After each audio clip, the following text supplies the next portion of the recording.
Në historinë tonë kombëtare, mjaft familje të mëdha të Shqipërisë kanë dhënë kontributin e tyre të papërshtatshëm,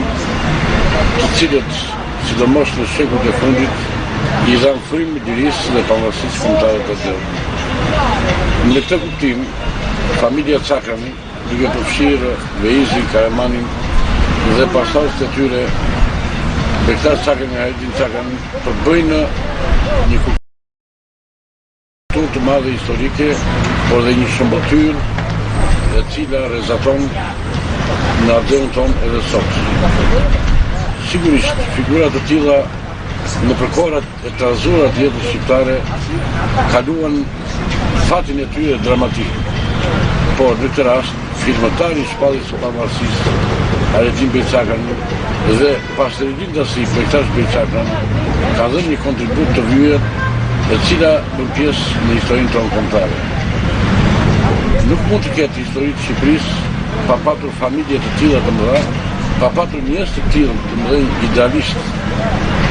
qytetërues dhe përpërmtar, të cilët të japin vlerat e veta për të ngritur njerëzit në ato konvite të mëdha anti-osmane, në shpalljen e pavarësisë në relacionet e përbashkëta të Hayreddinit dhe Bektashit me Ismail Gjemalin, Kuragushin, Pandeli Çalen, por nga ana tjetër do të vjen në dukje se edhe vetë Kaine e Mallakasës dhe Vlorës, përherë këto figura i kujtojnë me nderim dhe respekt, sepse gjuhët e tyre janë freskëta. Mesazhet e tyre ringjallen në kohën tona, sidomos me çeljen e shkollës shqipe të Cakarit, me pjesëmarrjen në kryengjitet e mëdha, me organizimin e kuvendit të Vlorës, por dhe me forcimin e shtetit shqiptar, kur pas luftës së Vlorës, në udhëheqjen e Sulejman Dervinës, Tufan Norit, ose të aktorëve të tjerë historik, Bektash Cakrani ishte deputet në Parlamentin shqiptar. Do të thoshë se figura të tilla i bëjnë një nder të madh kulturës tonë.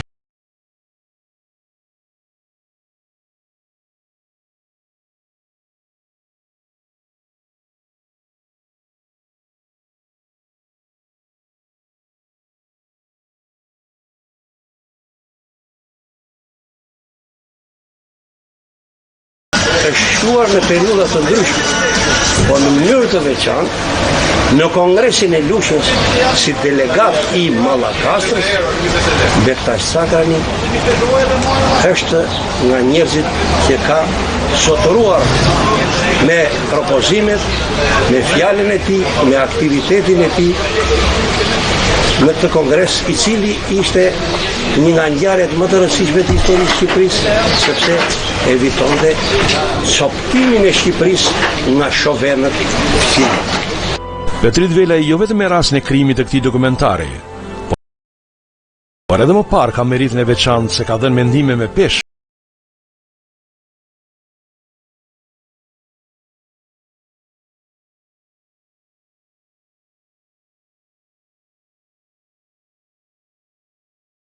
edhe veprimtaria e Bektash Bey Cakranit, Hayreddin Bey Cakrani dhe pasardhësit të tyre.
Karaman Cakrani, së bashku me bijët,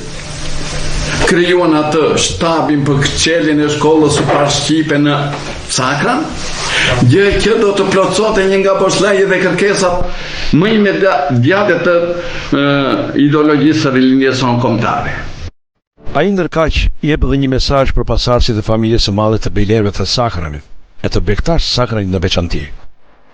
Unë dua që të tërë ta pinjollët, ta se dhe njëri, për them pinjollët e kam fjallën tek fëmijë, pasardhësit, tek bima e rejtë, që linë, dua të, kudo që vjen, të eci në rrugën e të parëve të tyre.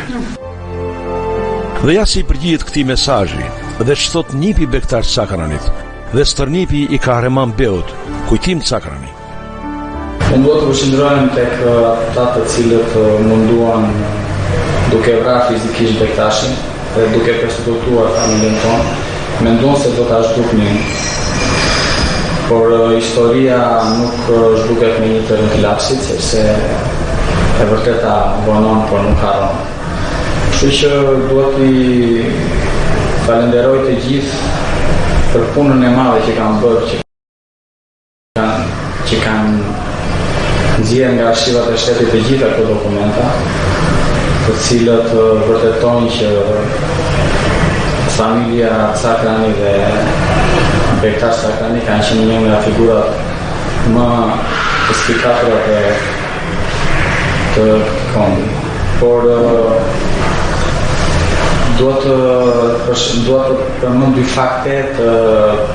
të vitit 1945, ku prokurori famkeq Selim Ali Merko, me akuzat e tij shumë banale, më them, mundua që figurën gjysmë shokullore të Bektash Sakranit në luftë kundra turqve, në luftë kundra grekëve, kundra italianëve, kundra gjermanëve, kundra të gjithëve, mundua me që ta hidhte poshtë, por historia po dënëtrit,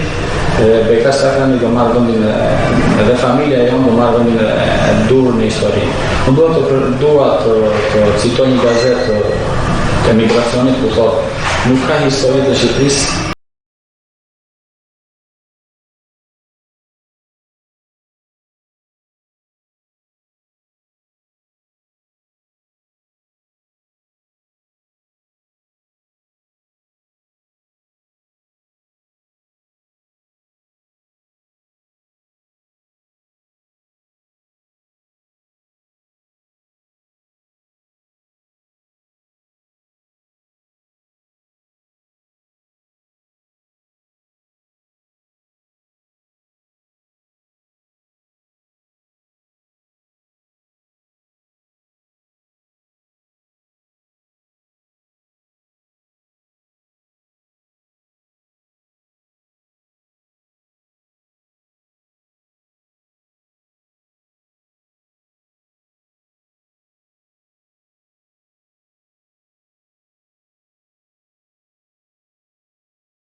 Ne vim e përullemi me respekt,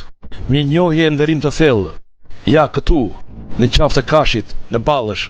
para varreve të martirëve nacionalist, të rënë në luftë apo të ekzekutuar nga diktatura komuniste. E njëri ndër ta është Bektash Sakrani. Ja ky i përjetësua në këtë foto, të cilin ne përkujtojmë përmes këtij dokumentari në 65 vjetorin e ekzekutimit të tij.